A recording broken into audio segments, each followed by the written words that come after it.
Assalamualaikum warahmatullahi wabarakatuh. Di hari Jumaat yang penuh barakah ni, Alhamdulillah, rezeki saya dapat satu mesej lagi daripada satu owner ni.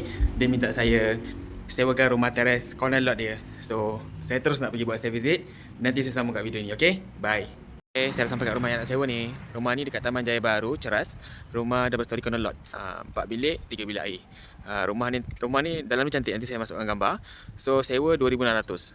So preferably owner nak family lah, tapi kalau tak family pun boleh. Nanti siapa yang berminat boleh contact saya. Tapi rumah ni untuk personal use je, commercial tak boleh. Okay, bye.